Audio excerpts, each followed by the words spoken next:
seger sekali ya olahraga di bawah sinar matahari. Tapi nih ngomong-ngomong soal sinar matahari, pasti banyak orang-orang yang takut juga loh seperti kena sinar matahari, dan yang banyak ditanyakan sama masyarakat nih dok, ini baiknya tuh sinar matahari itu dari jam berapa sampai jam berapa sih dok? Oke, jadi kalau untuk tadi kan udah dibahas masalah manfaat kesehatan ya, untuk vitamin D. Kalau mau dapat vitamin D itu sebenarnya sangat tergantung dari kita tinggal di mana, lagi musim apa. Contohnya sekarang nih dok, di yang udara seperti ini kan matahari juga susah kan dok ya? Kalau di Indonesia itu ada kok datanya, kalau untuk dapat vitamin D, jamnya antara jam 10 pagi sampai jam 1 siang. Jam 10 pagi sampai jam 1 siang. Lagi terik-teriknya pokoknya iya, dok ya. Jadi itu lagi panas-panasnya ya, kira-kira matahari ada di atas kepala tepat gitu ya dok ya. Jadi nggak boleh lama-lama. Nah, ya itu dia catatannya ya, nggak boleh terlalu lama, karena kalau justru terlalu lama, risiko kanker kulitnya meningkat. Oke. Ya. Jadi gosong Jadi juga ya dok ya. eksotis ya. Kurang lebih 10 menit cukup dok. Oke.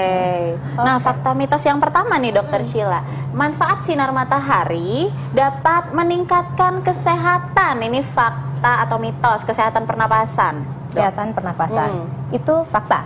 Fakta. Ya. Kenapa tuh dok? Sebenarnya bukan sinar mataharinya langsung ya untuk meningkatkan fungsi napas kita, tapi tadi melalui vitamin D. Ternyata didapatkan orang yang kadar vitamin D darahnya rendah, dia kurang dapat sinar matahari, dia lebih mudah untuk mengalami infeksi saluran napas. Gitu. Kemudian ternyata orang yang vitamin D darahnya lebih bagus, fungsi parunya juga lebih bagus. Gitu. Oke dok, nah ini berarti nih mungkin masyarakat bingung nih dok soal mungkin yang sudah terkena kemarin virus corona dan sekarang sudah boleh pulang, itu kan berarti kan ada masalah pernafasan nih dok. Boleh nggak tuh dok berjemur sinar matahari, apakah bermanfaat dok kira-kira? Nggak cuma untuk yang kemarin baru sakit aja ya, untuk kita menjaga kesehatan kita secara keseluruhan kita memang butuh sinar matahari.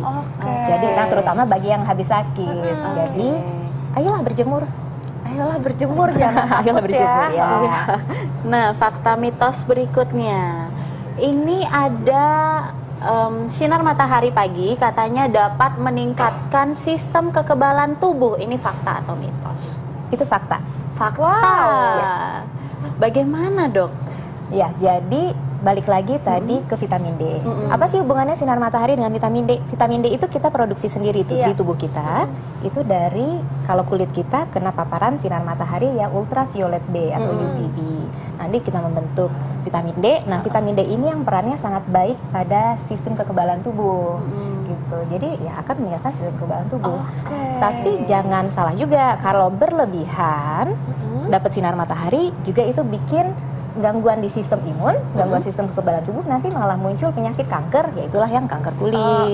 Dan juga lebih cepat tua nanti ya dok ya. Aduh dok. Nah nih dok, ini gimana dengan jantung nih dok? Karena ada mitos atau fakta juga, katanya sinar matahari ini bisa meningkatkan sirkulasi darah sehingga jantung kita bisa menjadi lebih sehat dok. Fakta atau mitos? Mitos. Kalau sirkulasi darah ya, mitos. Jadi kalau terkena sinar matahari, jadi kulit kita itu, tubuh kita menghasilkan zat kimia namanya nitrit oksida. Itu melebarkan pembuluh darah, bikin pembuluh darah lebih lebar. Tapi sebenarnya tidak secara langsung mengakibatkan sirkulasi darah kita meningkat. Efek jangka panjangnya yang baik, dia akan menurunkan tekanan darah. Kalau kita nggak hipertensi, kan risiko penyakit jantung kita juga lebih kecil. Nah, hubungannya ke sana. Baik. Nah, dari tadi kita ngebahas tentang manfaat-manfaat dari sinar matahari, terutama vitamin D. Gimana juga nih dok untuk orang-orang yang tidak mau terpapar dengan sinar matahari dok, takut terpapar dengan sinar matahari, apa aja efek-efek negatifnya? Nah tapi tunggu dulu dok, jangan dijawab dulu. Tentunya buat pemirsa-pemirsa yang takut sinar matahari, takut panas, nah nantikan jawabannya setelah yang satu ini. Nah itulah dia tadi tayangan yang membahas mengenai kulit, masih sama dengan pertanyaan sebelumnya, berhubungan dengan kulit. Jadi banyak orang yang menghindari sinar matahari karena beberapa orang berpikiran bahwa takut kulitnya menjadi lebih gelap, padahal sebenarnya kulit gelap itu juga cantik loh dokter Sheila. Karena stereotip masyarakat nih memang kulit kalau misalnya perempuan apalagi ya harus putih, dan oleh karena itu mungkin beberapa perempuan termasuk saya juga nih dok, ini saya lebih mengkonsumsi suplemen vitamin D dok untuk menggantikan sinar matahari itu. Iya, jadi gimana tuh dok? Apa aja efeknya kalau kita menghindari matahari dan bisa tidak vitamin D yang kurang dari sinar matahari itu digantikan oleh suplemen yang dikonsumsi dokter Sheila? Oke, pertanyaan pertama dulu deh ya. Efeknya kalau kita kekurangan vitamin D, kekurangan sinar matahari. Iya. Itu dihubungkan dengan kalau kekurangan sinar matahari ternyata kadar vitamin D darahnya juga kurang. Vitamin D darah yang kurang itu ternyata kan meningkatkan risiko penyakit-penyakit tertentu. Itu ada datanya. Ternyata orang kurang vitamin D jika diikutin daya tahan tubuhnya lebih rendah, lebih mudah infeksi. Kemudian lebih banyak yang akhirnya mengalami kanker, atau dia kena penyakit autoimun juga banyak. Tahu ya autoimun ya, kekebalan tubuh menyerang tubuh sendiri. Kemudian juga banyak yang kena penyakit jantung koroner gitu, kardiovaskular. Jadi ya itulah bahaya kesehatannya kalau kita kekurangan vitamin D, kurang kena matahari. Nah, kebetulan vitamin D ini memang utamanya kita dapatkan dari sinar matahari. Kalau dari makanan itu dia memang kurang. Kalau suplemen gimana nih dok? Ya, suplemen itu memang kalau dimakan dalam dosis yang cukup, dia akan naikin kadar vitamin D darah. Itu memang kalau pada prakteknya kita dokter berikan pada pasien-pasien yang memang ada gangguan di sistem imun. Itu digunakan sebagai terapi terutama. Tapi ternyata pada kondisi lain, pemberian suplemen vitamin D meskipun udah kita normalkan kadar vitamin D darahnya, manfaat-manfaat yang lain yang kita dapatkan dari sinar matahari langsung itu tetap tidak tercapai gitu. Jadi tetap aja orangnya sering infeksi begitu ya. Jadi tetap butuh sinar matahari. Baiklah dok. Jadi dokter Sheila, ternyata walaupun kita udah konsumsi vitamin D, itu tetap beberapa penyakit virus itu tetap bisa menyerang kita karena ada zat-zat yang terkandung dalam sinar matahari yang tidak bisa digantikan oleh suplemen ya. Dan kita mungkin belum tahu pasti mekanismenya seperti apa ya dok ya. Dan mungkin ini masyarakat juga penasaran dok. Ini kalau misalnya sinar matahari, apakah harus langsungkah? Karena ada beberapa masyarakat yang mungkin mau berjemur dok, tapi di bawah pohon dok supaya kena langsung gimana dok? Harusnya yang langsung dong. Ya, paparan sinar matahari langsung. Ya, jadi kalau ingin mendapatkan vitamin D yang baik, yang cukup dari sinar matahari, juga jangan lengan panjang begini. Memang harus ya lengannya pendek gitu. Tapi nggak usah lama-lama, 10 menit aja cukup. 10 menit. Nah, ini dok, ini kan banyak disarankan oleh dokter-dokter kulit ya, terutama katanya sebelum kita beraktivitas beberapa menit sebelumnya kita olesi dengan sunblock ke seluruh tubuh supaya zat-zat buruk dari sinar matahari tidak terpapar. Nah, gimana dengan zat-zat yang baik dalam sinar matahari itu dok? Apakah kita bisa dapat juga? Jadi kalau penggunaan sunblock ya, tabir surya ya, memang itu akan menghalangi masuknya ultraviolet ke kulit. Yang bahayanya kan ultraviolet A itu akan bikin penuaan.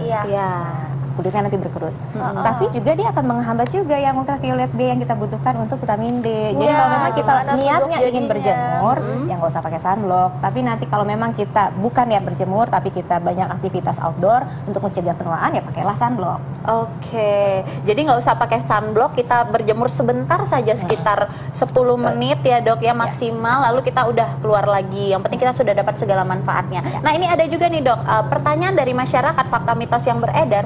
Katanya sinar matahari dapat menurunkan tekanan darah. Ini fakta atau mitos? Itu fakta.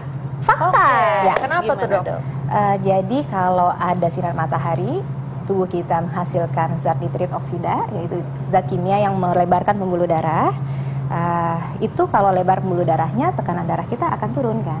Tapi nggak lama, jadi paling cuma 30 menit aja tekanan darahnya turun. Jadi jangan salah juga, jangan beranggapan bahwa kemudian kalau kena hipertensi obatnya jemuran aja, nggak cukup juga. Tetap harus lakukan pengobatan hipertensi yang lain, diet, olahraga, terus minum obat hipertensi. Tidak bisa digunakan sebagai pengganti obat tentunya ya dok ya. Nah dok, ini selain itu kan banyak sekali sekarang penyakit-penyakit, virus yang memang lagi dikhawatirkan oleh masyarakat. Nah, ini dengan sinar matahari, dok, apalagi yang tadi dokter bilang sekitar jam 10 sampai dengan jam 1 siang tadi ya, dok ya. Ini apakah bisa, dok, untuk membantu untuk melawan penyakit-penyakit ini, dok? Nggak bisa. langsung to the point. Jadi seperti apa dok? Gimana Jadi, caranya? Saya rasa ini terinspirasi dari ini kali ya, air isi ulang terus dikasih sinar katanya buat sterilin air gitu ya. Iya, itu bisa benar. Jadi kalau misalnya kita menggunakan sinar dengan panjang lubang tertentu, intensitas tertentu, berapa lama terukur gitu, itu memang bisa mematikan bakteri, virus, jamur gitu. Tapi kalau yang secara alamiah kita dapatkan dari matahari, ya nggak bisa. Karena tidak gitu. bisa terukur juga, apalagi cuaca kita berbeda-beda tiap hari ya dok ya. Iya nggak bisa. Oke. Jadi harus disupport dengan pola hidup sehat dan makanan yang juga sehat tentunya ya dok ya, vitamin-vitamin booster, dan tentunya pemirsa di rumah harus tetap menjaga kesehatan ya dok ya, karena memang sekarang sedang ada wabah di Indonesia juga, salah satu negara yang terkena dampaknya. Baik, dan tidak terasa nih dok, terima kasih banyak informasinya dokter. Terima kasih banyak dokter. Dan pemirsa, sudah hampir 60 menit kami menemani pemirsa di rumah dan sudah waktunya kami pamit undur diri. Jangan lupa saksikan terus Hidup Sehat setiap hari Senin sampai Jumat jam 1 sampai jam 2 siang live di TV One.